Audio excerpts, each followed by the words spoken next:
고성국 칼럼입니다. 장동혁 스타 마케팅이 필요하다. 선거는 정치 지도자가 하는 겁니다. 지방선거에 수천 명의 후보를 우리가 공천하겠지만 그 수천 명이 또 열심히 자기 지역에서 최선을 다해 뛰겠지만, 그러나 유권자의 마음을 움직여서 투표장에 가게 하는 것은 그 수천 명의 후보자 다 합친 것보다도 장동혁 대표의 힘이 더 큽니다. 장동혁을 보고 투표하러 가는 겁니다. 그런 의미에서 어느 선거나 다 그렇듯이 특히 이 후보자가 수천 명씩 움직이는 이 지방선거에서는 어떤 다른 선거보다도 지도자의 스타 마케팅이 중요합니다. 이번에 일본의 다카이치 사나에 총리가 바로 스타 마케팅의 힘을 아주 여실히 잘 보여줬습니다. 일본의 젊은 청년 세대, 20대, 30대 세대에서 사나카츠 바람이 불었다고 하는데, 사나카츠의 사나는 사나에의 사나고 카츠는 행동한다는 뜻의 단어입니다. 사나카츠, 사나에 다카이치 총리를 행동하는 청년들, 이런 뜻이죠. 그러니까 다카이치 사나에의 사나카츠 바람이 엄청난 태풍급으로 불었던 겁니다. 첫 여성 총리라고 하는 것, 비세습 정치인이라고 하는 것. 일본에서는 대부분이 다 세습 정치인이거든요. 아버지가 총리였어요. 외할아버지가 총리였어요. 지역구 편안하게 물려받고 알기 쉽게 당선되고 다선되고 그러면 총리되고, 이 도쿄 문법을 깨부숴버린 거예요. 이 최초의 여성 총리이면서 최초의 이 비세습 정치인 총리입니다. 이 다카이치 총리가 만들어내는 이 강력한 태풍이 보수층의 결집을 넘어서 무당층까지도 지지하게 만들었어요. 자꾸 우리 자유파 놔두고 중도 하는데 바람은 자유우파에서 붑니다. 여러분, 수도권에서 바람 불기를 기대하면서 선거 치른 적 있습니까? 바람은 영남권에서 불어와야 서울까지 오는 거 아니에요. 고정 지지층에서 바람이 먼저 불어야 중도까지 가는 것 아닙니까? 사나이 총리가 워낙 악수를 많이 하다가, 이게 여성이니까 이게 또 지지자들일수록, 강한 지지자들일수록 손을 꽉 잡거든요. 악수를 할 때. 저도 뭐 현장에 나가서 여러분들하고 악수를 하는데, 고성국이 왔다 그러고서 막 반가운 분들이 달려오면 좀 겁이 나요. 악수를 안 할 수는 없고 악수하다 보면 꽉 잡거든요.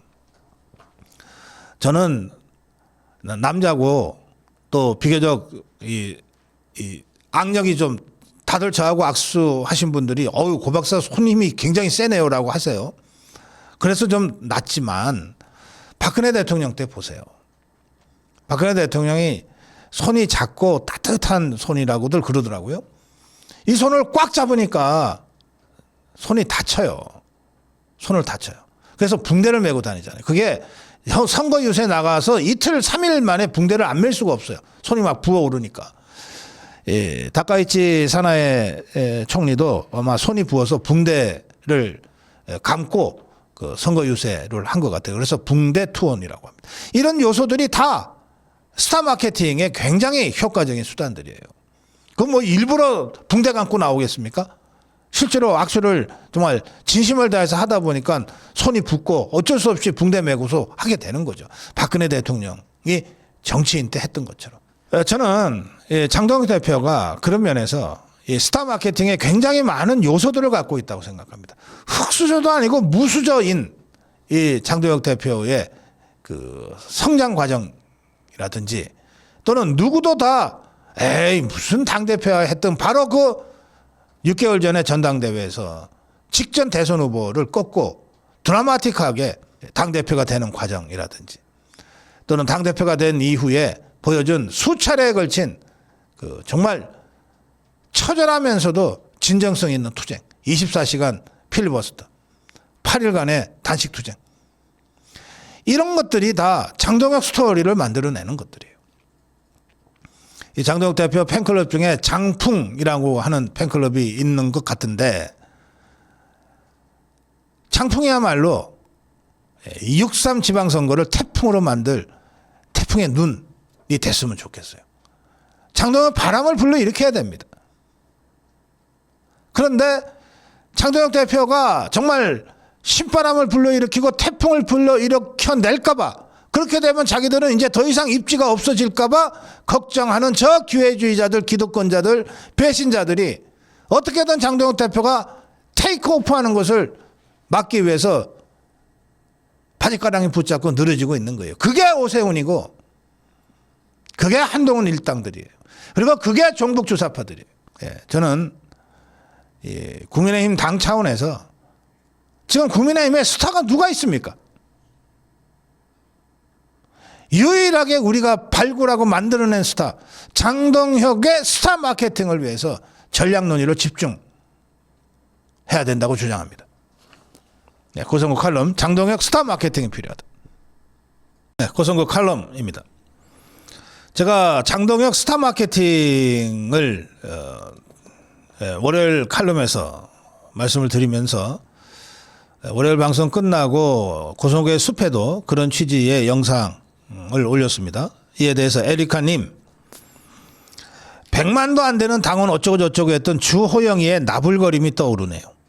110만 당비 내는 당원의 국힘을 만들어낸 장동혁 대표. 보면 볼수록 자유우파에게 하늘이 준 선물이 아닐까 생각합니다. 현찬욱 투님,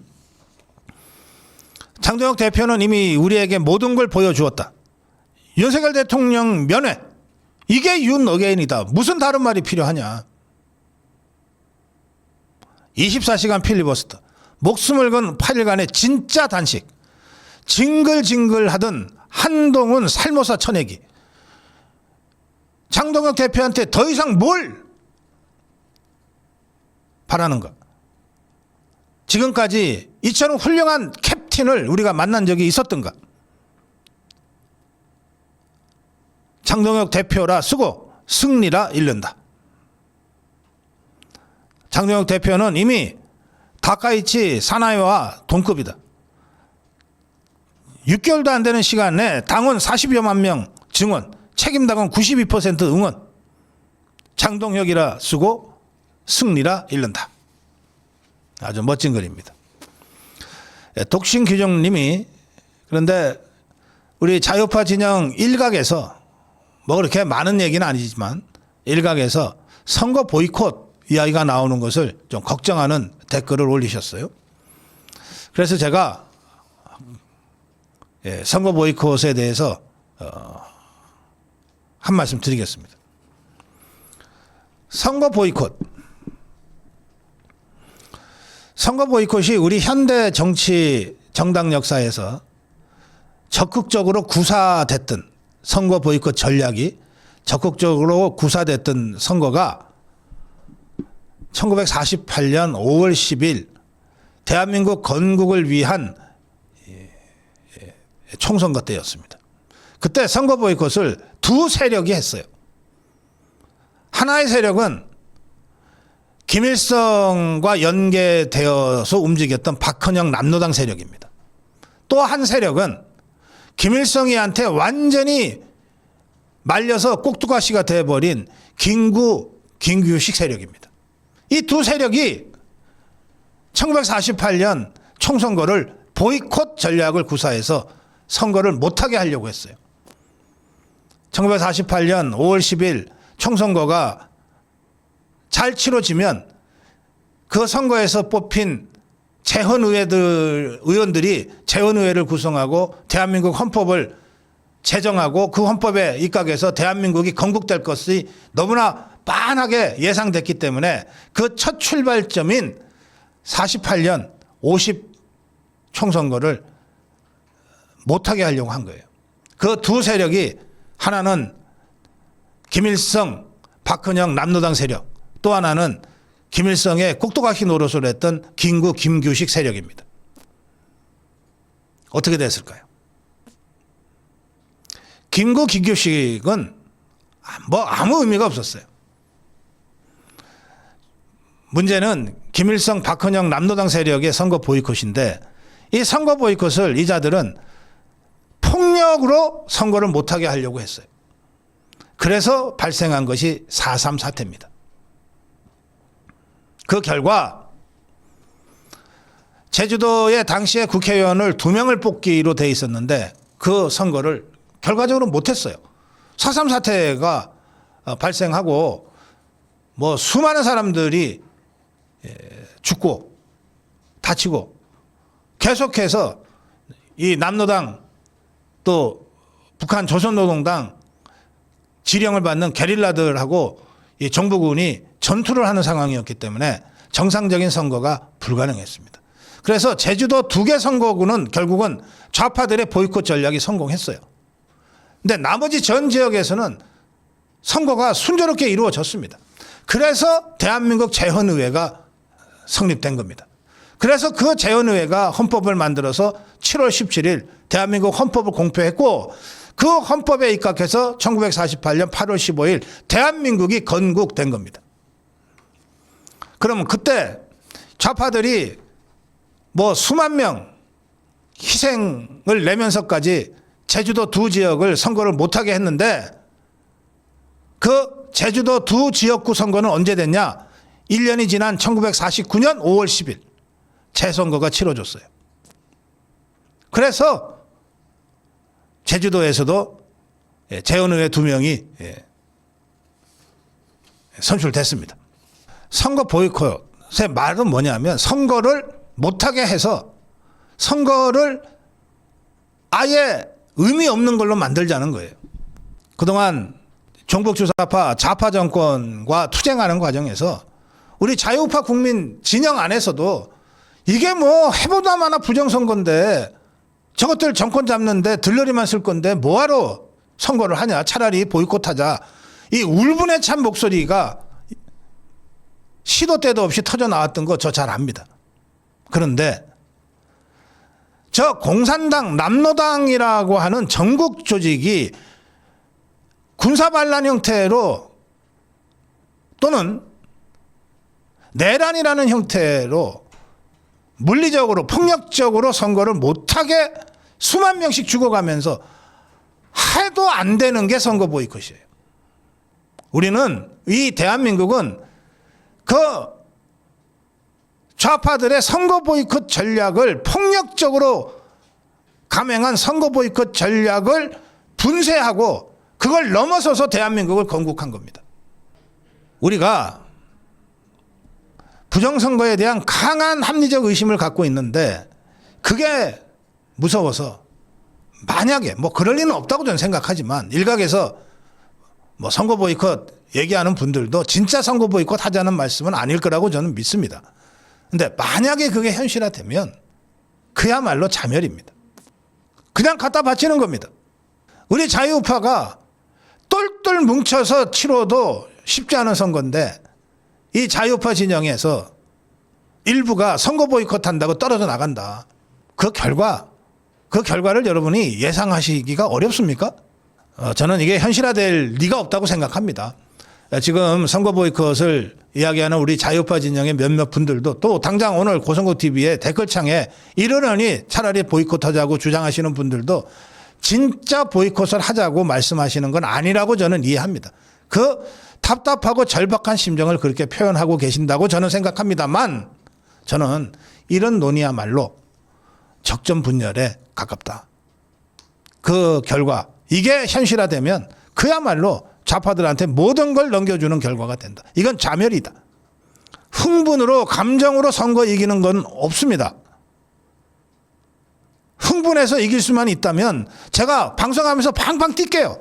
얼음보다 더 차가운 이성과 전략으로 선거를 치르는 겁니다. 네, 오늘 고성국 칼럼 여기서 마무리하겠습니다. 네, 고성국 칼럼입니다. 당의 원칙과 기강을 세우는 것이 우선이다. 이 보수위장 족벌 언론들 또 한동훈 일당들 당내의 기회주의자 기득권자들은 지금 하는 행태를 보면 6.3 지방선거에서 지라고 고사 지내는 것 같아요. 저주와 악담을 퍼부으면서 6.3 선거에서 져야 눈에 가시 같은 장동혁을 제거할 수 있다. 그렇게 생각하고 움직이는 듯 합니다. 진다 하면 진짜 지는 그런 주술 같은 거를 지금 언론이랍시고 기사로 내고 있어요. 중앙일보는 이러다 서울, 부산도 전멸. 국힘 2018년 악몽 떠올라. 뭐 그렇게 제목으로 아직 뽑아놨습니다. 그러면서 KBS가 오세훈이 31, 저 좌파 44 이걸 보도했는데, 그런데 어쨌든 이 기사에서 이것들도 외면할 수 없는 조사들이 또 있으니까 MBC 조사에는 저 좌파가 40이고 오세훈이 36 나왔어요. 또 SBS에도 그 좌파 무슨 구청장인가가 38, 오세훈이 36. 그러면 제목을 이렇게 뽑으면 안 되지. 지금들 기사하고 다른 얘기잖아. 민주당은 이번 6.3 선거를 이재명을 전면에 내세운 이재명 원톱 선거로 치르겠다 하고 한답니다. 바라던 바죠. 바라던 바입니다. 너네 제발 그렇게 좀 해라. 바라던 바입니다. 이것들이 이재명 지지율 뭐 50, 60 계속 만들어내니까 거기에 취해버렸어요. 진짜 그런 줄 알고. 제발 그렇게 좀 해라. 이것들은 이번 선거는 지난해 대선의 연장선으로 결국 국민의힘에 대한 심판선거다. 뭐 이렇게 하면서 이재명을 원톱으로 내세우겠다고 전략을 짜고 있다는 거예요. 정권 탈취한 지 1년이나 지났는데 여전히 국민의힘 심판을 해? 이제 3월 1일이면 국민의힘 없어지는데? 그 무슨 수로 국민의힘, 없어진 국민의힘을 심판하려고 그러지? 국민의힘은 선거를 앞두고 내부 총질하고 갈라치기 하는 것이 문제다. 승리를 위해서는 우선 내부에서부터 한 목소리를 내고, 그리고 현역 단체장들이 경쟁력을 보여라. 조선일보는 엉뚱한 소리를 계속합니다. 사설이에요. 그것도. 뭐라 그러냐면 한동훈, 배현진, 김종혁 연속 징계는 윤 어게인으로 가겠다는 것임을 누구나 알고 있다. 그러면서 당명을 어떻게 바꾼들 윤 어게인 인사들이 요직에 있는 상황에서 어떤 유능한 후보가 국힘 간판을 달고 출마하겠나. 윤 어게인과 절연을 말하더니 다른 곳에서는 윤 어게인을 배제하지 않겠다며 눈속임까지 했다. 야, 그래도 저것들이 언론사라고 폼 잡고 있는데 특정 정당에 대해서 눈속임을 하고 있다는 식으로까지 비난하고 매도하는 걸 사설에다 썼어요. 언론이길 포기한 겁니다.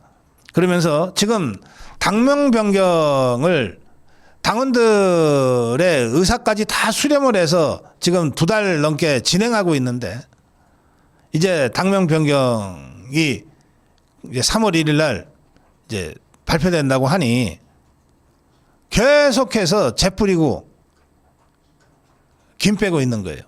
당명 변경 같은 이벤트로 민심 돌리기 어려운 상황임을 국민의힘 지도부만 모르고 있다. 이것들이 겁이 나긴 나는 모양이에요. 장동혁발 쇄신과 혁신, 강령 개정, 당명 개정, 여기에 조정훈의 인재 영입, 이정훈의 칼 같은 공천, 이런 걸로 국민의힘 이제 새롭게 당명을 갖게 될 그 자유파 정당의 바람, 장동혁의 바람이 불까봐 겁이 나는 거예요. 그래서 계속해서 재뿌리기를 하고 있어요. 장동혁 대표는 이런 공격에 대해서 흔들리지 않고 분명한 원칙을 견지하고 있습니다. 장동혁 대표는 지방선거는 당을 적극적으로 지지하는 고관여층, 정치 고관여층이 투표장에 나오는 경향이 강하다. 먼저 당을 지지하는 분들의 마음을 얻고 그 후에 중도가 매력을 느낄 수 있는 정책을 갖고 나가야 한다. 이게 전략적으로 맞는 거다. 무조건적인 통합은 오히려 독이 된다. 통합이든 외연 확장이든 다 열고 가겠지만 화학적 결합이 안 돼서 분란만 일어난다면, 마이너스를 가져온다면 그것은 통합과 외연 확장의 범위에서 제외돼야 한다. 당의 에너지만 소모할 뿐이다. 선거가 다가왔으니 모든 걸 다 묶고 가자? 그렇게 해서 선거 이길 수 있냐? 당의 원칙과 기강을 세우는 것이 우선이다. 야당이 달리 할 수 있는 방법이 없어서 장외에서 마이크를 드는데 이걸 한쪽으로 치우쳤다? 동의할 수 없다. 광장에 나간 저를 향해 극단이라고 했던 사람들이 지금은 아이러니하게도 광장으로 나가서 나를 비판하고 있지 않냐. 뭐 한동훈 일당들을 얘기하는 것으로 보이는데 저것들이 나간 게 뭐 광장도 아니죠. 저것들이 겁이 나서 광장이나 나가 줄 알겠습니까? 네, 그러면서 장동혁 대표는 국민의힘은 대한민국 건국부터 산업화 민주화 과정에 기여했고 경제민주화, 의료보험, 연금 등 복지 시스템 기반을 닦은 보수정당이다. 변화와 쇄신에는 저항이 따를 수밖에 없지만 최대한 지혜롭게 마무리 짓고 유능한 정책정당의 DNA를 회복하겠다. 당당함과 자신감 있는 장동혁 대표의 이 메시지입니다. 이 장동혁 대표의 메시지대로 행동하면 6.3 지방선거 이길 수 있습니다. 고성국 칼럼이었습니다. 윤석열 대통령의 변호인단은 재판 선고가 난 후에 정해진 결론을 위한 요식행위였다고 직위원회 판결을 비판했습니다. 사법부의 판단을 존중한다는 최소한의 말조차 꺼낼 수 없는 참담한 심정이다. 재판은 한낱 쇼에 불과했다. 거짓과 선동으로 얼룩진 광란의 시대에서도 결코 꺾일 수 없는 정의가 세워지기를 기대했지만 사법부 역시 선동된 여론과 정적을 숙청하려는 정치 권력에 무릎을 꿇고 말았다. 이런 상황이라면 과연 항소를 해야 하는지에조차 의문이 든다. 회의가 든다. 이렇게 입장을 밝혔습니다. 요식적 행위, 결론 정해놓고 짜 맞춘 판결이라는 겁니다. 이런 상황이 2심, 3심에서도 그대로 재현될 것이 너무나 분명한데 그런데도 이 법적 절차를 계속 밟아가야 되는지 회의가 든다는 겁니다. 윤석열 대통령 변호인단의 입장문은 이렇습니다. 정해진 결론을 위한 요식 행위였습니다. 이러려고 재판했나? 한낱 쇼에 불과했다. 사법부의 판단을 존중한다는 최소한의 말조차 꺼낼 수 없는 참담한 심정입니다. 거짓과 선동으로 얼룩진 광란의 시대에서도 결코 꺾일 수 없는 정의가 세워지기를 기대했지만 사법부 역시 선동된 여론과 정적을 숙청하려는 정치 권력에 무릎을 꿇고 말았습니다. 지난 1년여의 재판 기간과 수많은 증인 신문을 통해 사건의 실체가 드러났습니다. 대통령이 국회 표결 방해하려는 지시를 하지 않았음이 객관적으로 밝혀졌고 위기에 처한 대한민국을 바로 세우기 위한 대통령의 결단이었음은 에도 불구하고 이를 무시했습니다. 수사 착수 자체가 위법이었으며 수사권 없는 공소처의 잘못된 수사와 기소에 대해서도 눈을 감았습니다. 이렇게 철저히 진실을 외면하려 했다면 도대체 재판은 왜 한 것입니까? 이재명의 재판을 중재하고 민주당 유력 정치인들의 재판에서는 위법 수집 증거라는 이유로 무죄 판결을 내리고 있는 사법부가 윤석열 대통령에 대해서는 절차상의 위법은 물론이고 실체상의 판단에서도 눈치 보기에 급급했습니다. 기울어진 저울이고 일관성 없는 기준일 뿐입니다. 잠시 동안 국민을 속이고 광장의 재판으로 환호성을 올릴 수 있을 것입니다. 그러나 역사의 법정에서 언젠가는 반드시 진실이 밝혀질 것입니다. 왜곡과 거짓에 굴복하지 않고 끝까지 싸우겠습니다. 윤석열 대통령 변호인단의 입장문이었습니다. 무기징역이 선고된 순간 윤석열 대통령 방청석에서 윤어게인 외침이 들리자 그쪽을 향해 미소를 지었습니다. 미국은 윤석열 대통령 무기징역 1심 선고에 대해서 입장이 없다는 입장을 발표했습니다. 한국의 사법 문제에 대해서는 어떤 입장도 취하지 않는다. 그러나 종교적 인사, 미국 기업을 정치적 동기에 의해 표적화한 보도들에 대해서는 여전히 우려하고 있다. 윤석열 대통령 무기징역 선고에 지지도 반대도 표명하지 않은 것인데 이것은 트럼프 정부 직전 정부였던 바이든 행정부가 비상계엄 선포가 중대한 실수다라고 공개 규탄한 것을 염두에 둔다면 이 재판을 수용하기 어렵다는 뜻이 내포되어 있다고 저는 생각합니다. 그래서 한국의 형사 질서니까 언급을 자제했지만 동시에 종교적 인사들에 대한 탄압, 미국 기업에 대한 정치적 동기에 의한 표적, 이 문제에 대해서 항의를 한 겁니다. 이재명 정북주사파 개딸들은 무기징역이 선고되자 난리들이 났어요. 왜 사형을 때리지 않았냐는 거예요. 철싹거리는 이 정청래 이자는 사형 선고에 대비해서 입장문 메시지를 준비했는데 그걸 못하게 됐다고까지 철삭됐습니다. 그러면서 내란범에 대한 사면금지법을 통과시키겠다고 밝혔습니다. 이 종북주사파들이 더 잘 아는 거예요. 윤석열 대통령을 오랫동안 감옥에 가둬둘 수 없다는 것을. 지것들이 더 잘 아는 거예요. 그래서 윤석열 대통령과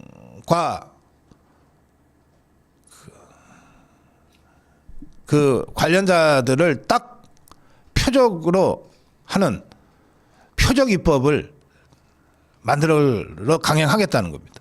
사면금지법. 내란범 사면금지법.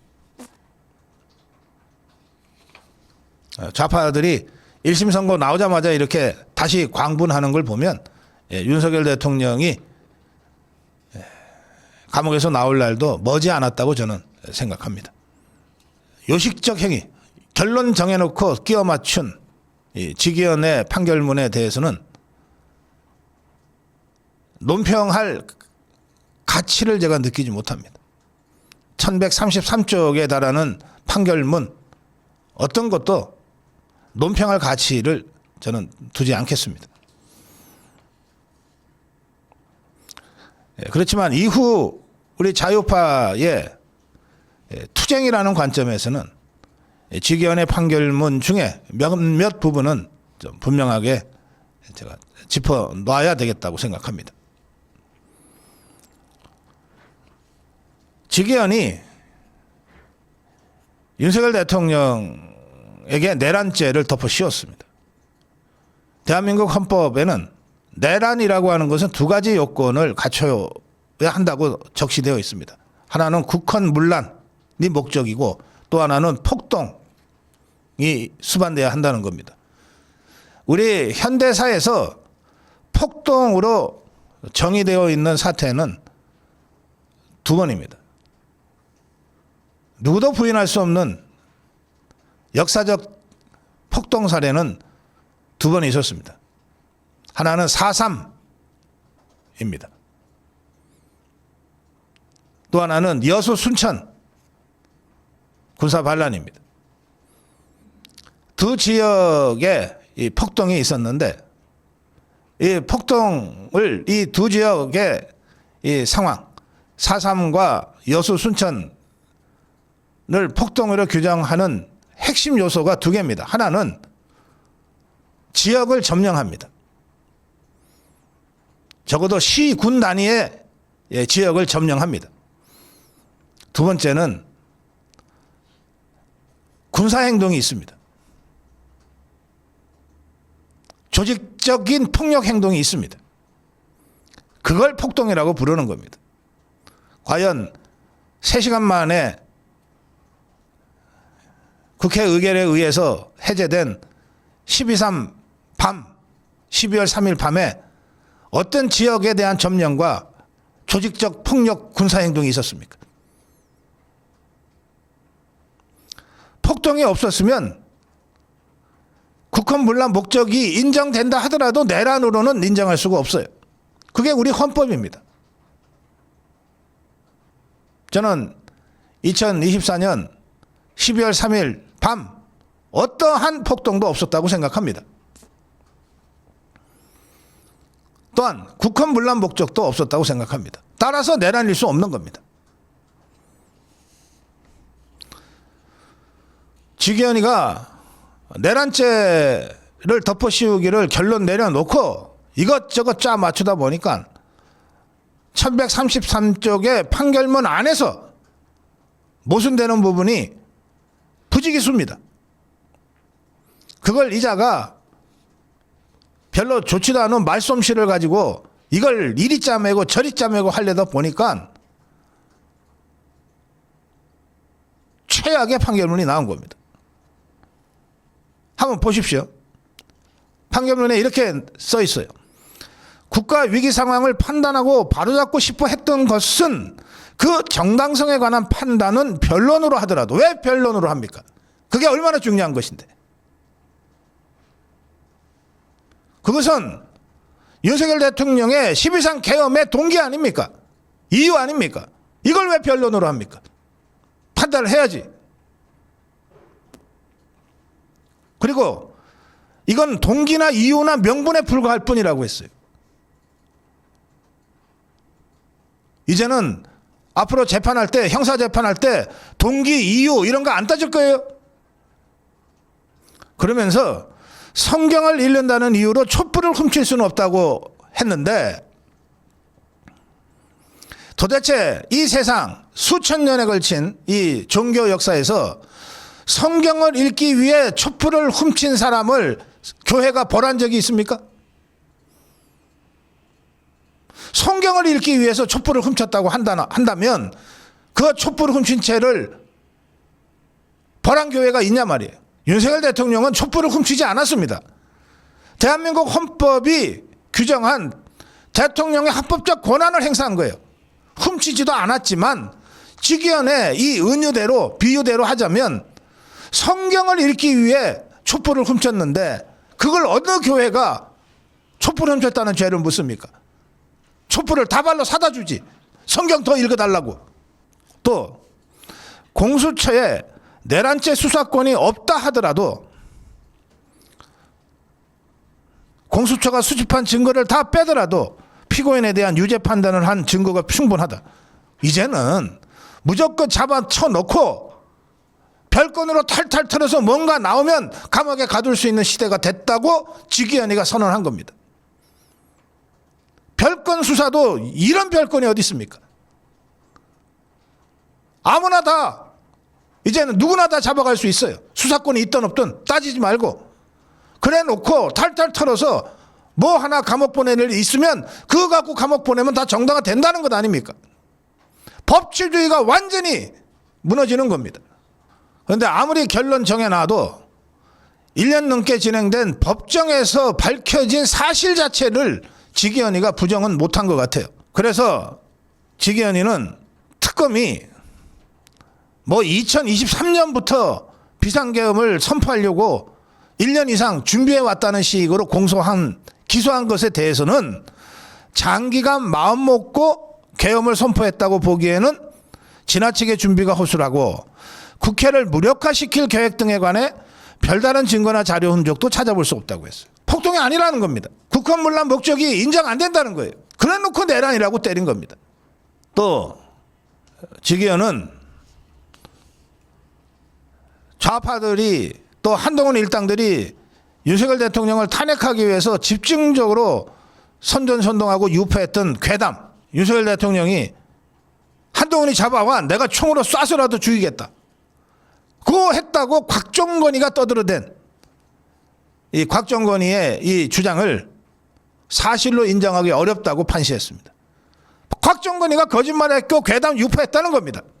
지기현이는 수사권 없는 공수처에 의한 윤석열 대통령의 구속영장 연장은 불허한다라고 공수처의 수사권 없음을 이유로 윤석열 대통령을 구속 취소시킨 사람이에요. 그때의 그 논지가 이번 1심 판결문에서는 완전히 거꾸로 뒤집혀져 있어요. 그 사이에 도대체 무슨 일이 있었습니까? 있었다면 직위원에 대한 협박이 있었죠.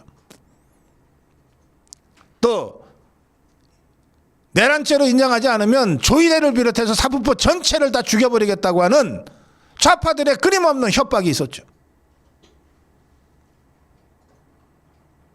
협박에 굴복한 사법부의 참으로 지질하고 못나고 이 천박한 모습이 이 판결문에 가득 적혀 있습니다. 장영수 고대 교수는 지난해 윤석열 대통령에 대한 구속영장을 연장할 때 지기현 판사가 영장을 기각했던 이유, 그게 공수처의 수사권이 없다는 것이었다.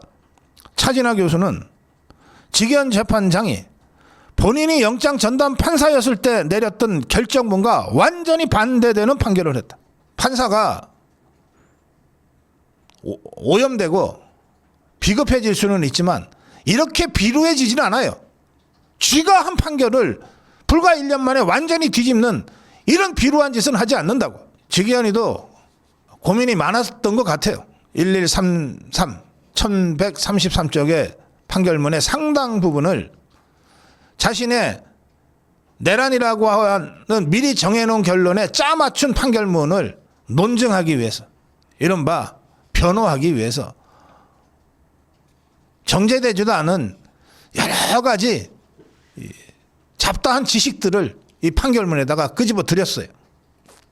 로마 시대 얘기가 나오고 무슨 찰스 1세 청교도 혁명 얘기가 나오고 뭐 선진국이 어떻고 뭐 중개발도상 국가들이 어떻고 뭐 온갖 이러한 이야기들을 끄집어 들였는데 뭐 그거 일일이 제가 다 논평할 가치를 느끼지 못합니다. 다만 찰스 1세 부분, 이거는 우리 근대화 과정에서 이른바 시민혁명 과정에서 있었던 매우 중요한 혁명 중에 하나로 제가 정치학자로서 오랫동안 공부했던 영역에 속하기 때문에 그 부분만 제가 몇 가지 팩트 체크 해드리겠습니다.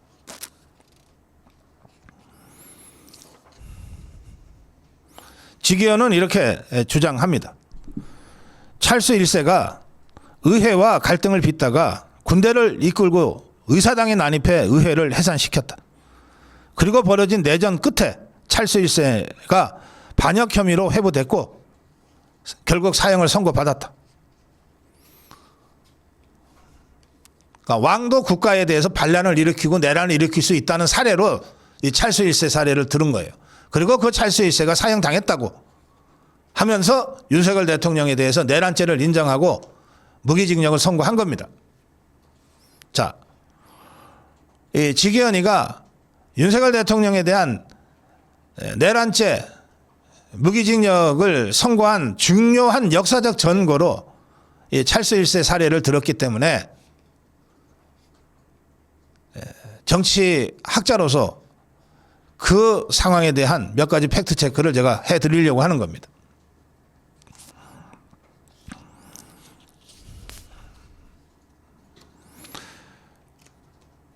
이게 우리가 흔히 말하는 청교도 혁명이라고 부르는 그 부분입니다.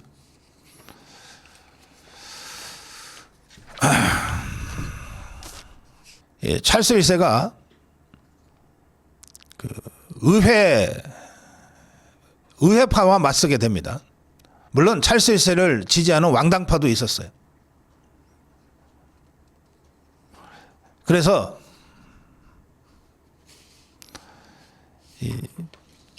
내전이 두 번 벌어집니다. 전쟁이 두 번 벌어져요. 찰스 1세를 지지하는 왕당파와 찰스 1세를 반대하는 의회파 간의 무력 충돌, 군대를 동원해서 전쟁을 한단 말이에요. 그런데 처음에는 찰스 1세 왕당파가 좀 유리하게 전세가 흘러갔는데 크로멜이라는 사람이 나타났어요. 크로멜이 아주 현대화된 군을 조직하고 나타났어요. 엄격한 규율, 훈련, 종교적 열정까지 포함이 돼서 청교도 혁명이라고 부르는 이유가 그겁니다. 그래서 1차 내전은 결국 크로멜이 이끄는 의회파가 찰스 1세의 왕당파를 제압합니다. 그래서 찰스 1세가 항복을 해요. 네이지비 전투에서 참패하고 항복을 합니다. 그러니까 전쟁이 있었던 거예요. 이게 1차 내전입니다. 그리고 찰스 1세는 이제 감금당해요. 감옥에 있어요.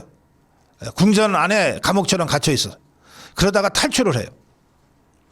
탈출을 해서 2차 내전을 또 일으킵니다. 다시 찰스 1세를 지지하는 왕당파와 크로멜이 지휘하는 의회파 간의 전쟁이 두 번째로 벌어집니다. 거기서 또 져요. 프레스턴 전투에서 집니다. 그렇게 해서 두 번째로 다시 포로가 됩니다. 그래서 크로멜은 이거 찰스 1세 살려주면 계속 이럴 것 같으니까 처형시켜야 된다. 사형시켜야 된다고 의회에다가 건의합니다. 그런데 의회가 이 크로멜의 제안을 거부해요. 그러자 크로멜이 군대를 동원해서 의회를 기습합니다.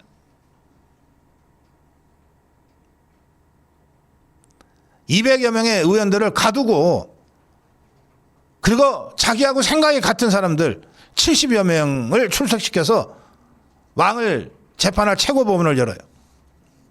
그래서 이 법원에서는 뻔한 스토리대로 뻔한 결론을 향해서 갑니다.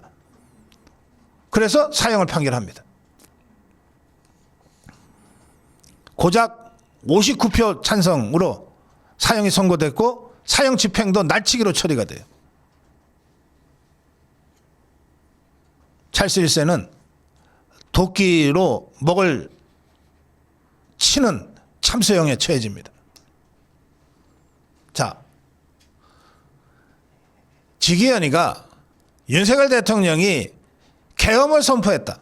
그리고 국회에 계엄군을 보냈다는 것만으로 이게 내란이었다고 인정을 하고 내란 수괴로 인정을 해서 무기형을 때렸는데, 그러면서 윤석열 대통령이 내란죄를 범했다는 유력한 전거로 찰스 1세라고 하는 이 역사적 사실을 갖다 댔는데, 제가 지금 여러분께 전해드린 이 역사적 팩트를 보면 이걸 가지고 어떻게 윤석열 대통령의 1.23 계엄을 내란으로 엮습니까?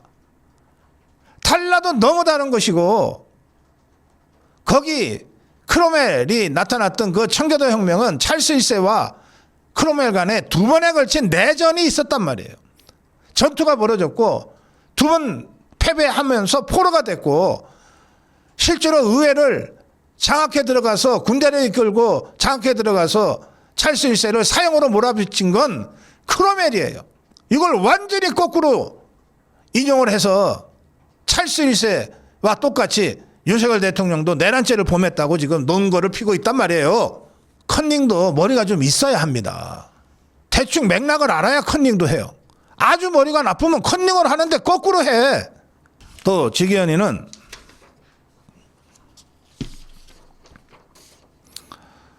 뭐 아프리카 남미 뭐 여러 얘기를 합니다. 그거 다 그냥 뻔한 얘기 드리고요. 맨 마지막 부분에 이렇게 선진국은 제도적 설계를 통해 선출된 권력인 대통령과 선출된 또 다른 권력인 의회가 극단적인 갈등 상황으로 비화하지 않도록 장치를 마련해 뒀다. 그래서 상하원 양원제가 있고 의원들의 일부를 순차적으로 선거하는 교체하는 선거제도가 있고, 그거 다 미국 얘기하는 겁니다. 그리고 중간평가 제도가 있고 군주의 상징적 중재 역할이 있고, 이거는 유럽의 그 왕실들이 있는 나라죠.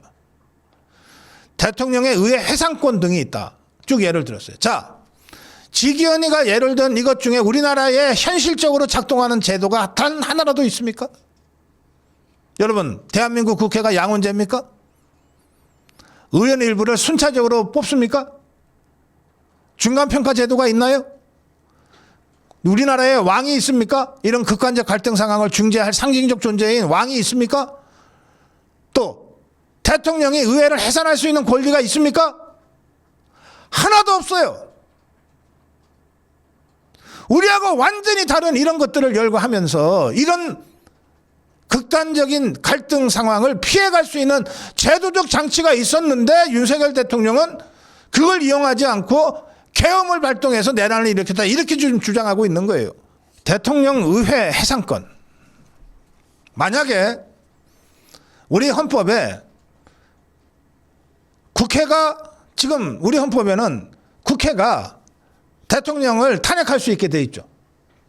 그러면 국회에다가 대통령을 탄핵할 칼을 쥐어줬으면 대통령한테도 국회를 해산할 수 있는 의회 해산권을 줘야 되는 거예요.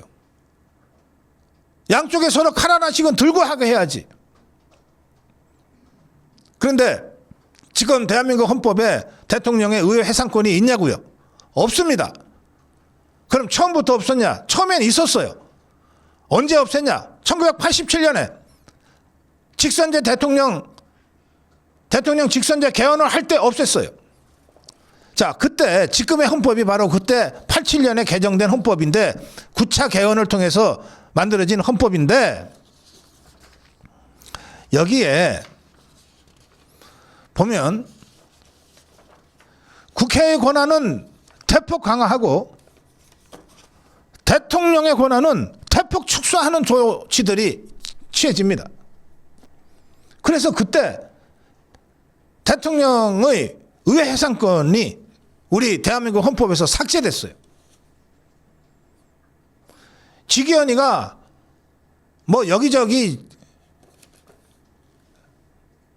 조각 지식들을 끌어모아 가지고 이 판결문을 만들었는데 직위원회가 제시한 이 어떤 제도도 대한민국에는 존재하지 않습니다. 그러니 대통령이 할 수 있는 게 뭐가 있었겠어요? 저 정북 주사파들은 거의 30번 가까운 탄핵을 계속해서 국정을 사실상 마비시키고 압도적 다수의 힘을 이용해서 특활비 전부 빵원으로 만들고 끊임없이 특검 발동해서 대통령 거부권 행사가 아니면 막아낼 수 없게 궁지로 몰고 이런 상황에서 대통령이 거부권 행사하는 것 말고 할 수 있는 어떤 수단이 있었습니까? 윤석열 대통령이 헌법에 규정되어 있는 그 마지막 수단,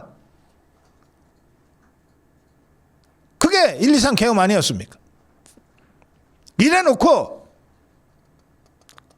윤석열 대통령을 내란으로 지금 몰아가고 있는 거예요. 87년 헌법 개정 때 대통령 직선제만 도입된 게 아니고 대통령의 비상조치권을 폐지했어요. 대신에 국회 해산권도 폐지했어요. 대신에 국회에다가는 어떤 권한을 더 얹어줬냐?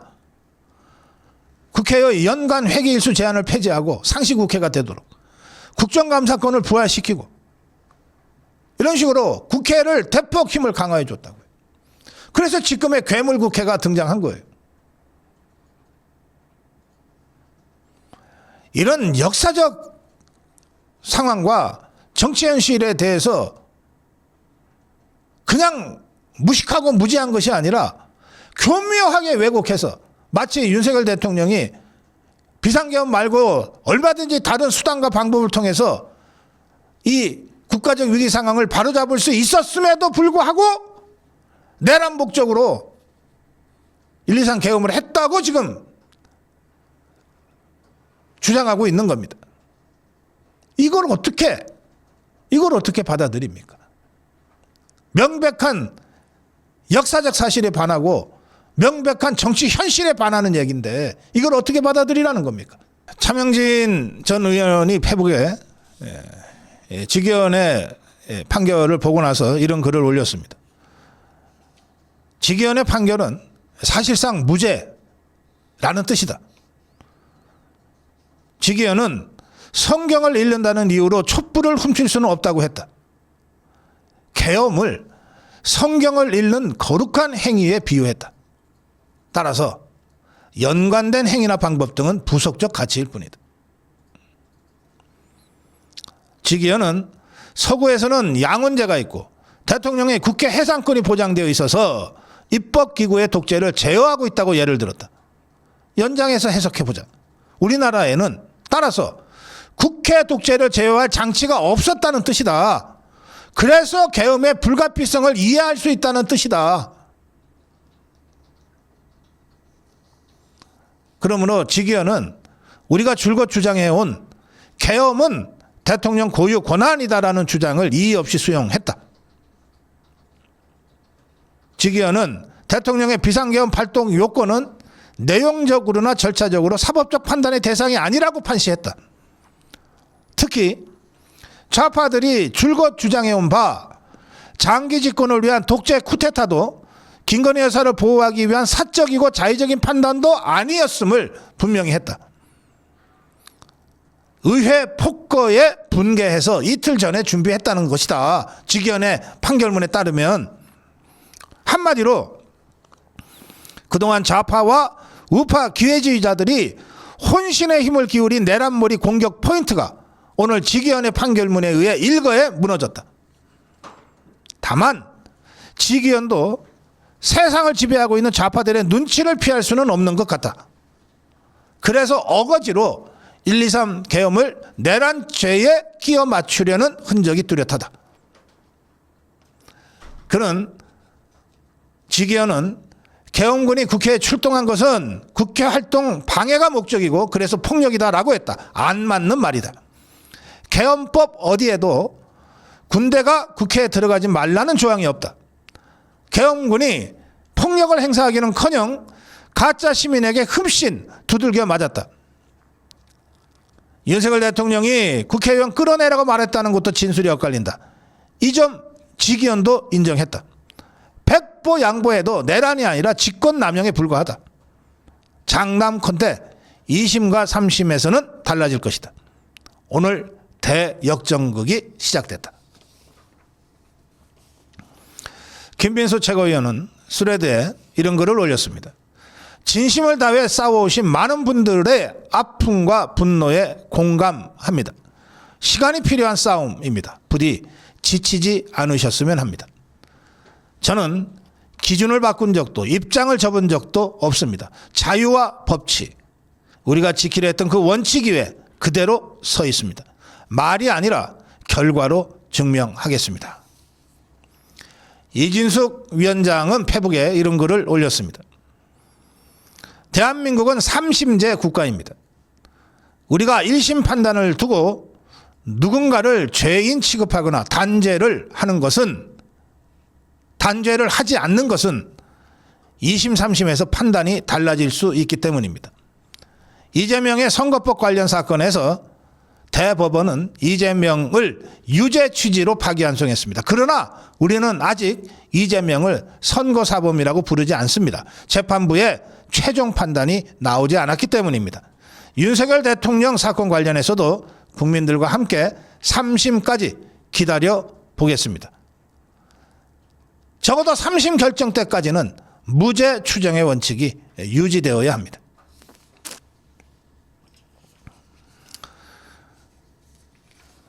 저는 직위원의 판결문을 보고 국가가세를 위해 경강부회한 판결문이다. 그렇게 느꼈습니다. 전형적인 국가가세. 그 국가가세를 하기 위해서 경강부회를 한 판결문이다. 그래서 제가 판결문 내용 1133쪽에 달하는 판결문 내용은 논평할 가치가 없다. 그렇게 말씀드리는 겁니다.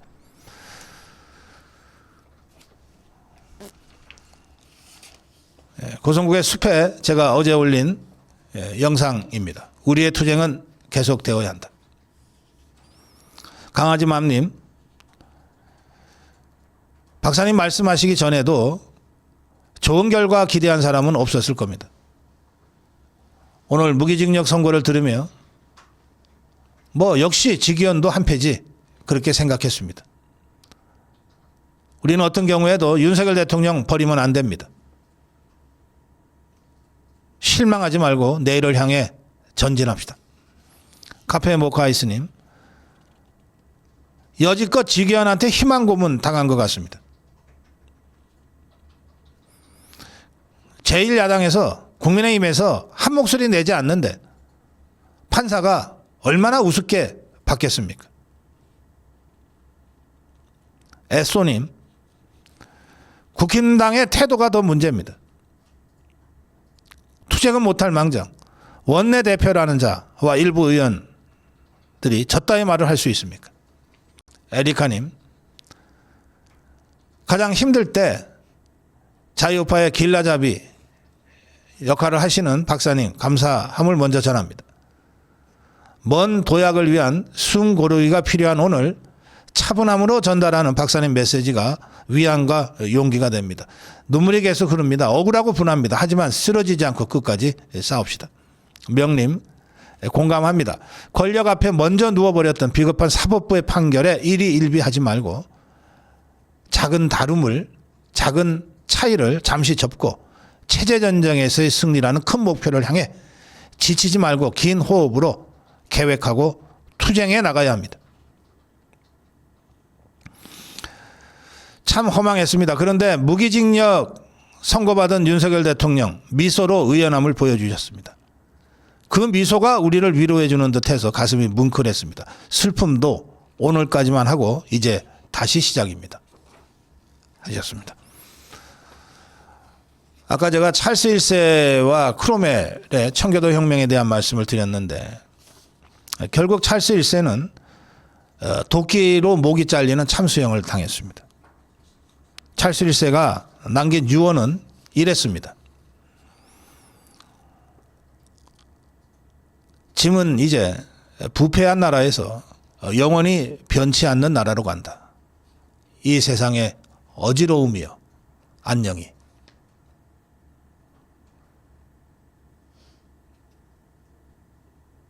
또 찰스 1세는 크로멜이 물어붙인 혁명재판 소에서 최후 변론을 하면서 이렇게 얘기했습니다. 기억하시오. 짐은 당신들의 국왕 합법적인 왕입니다. 당신들이 짐에게 어떤 죄를 더 씌웠는지 기억하시오.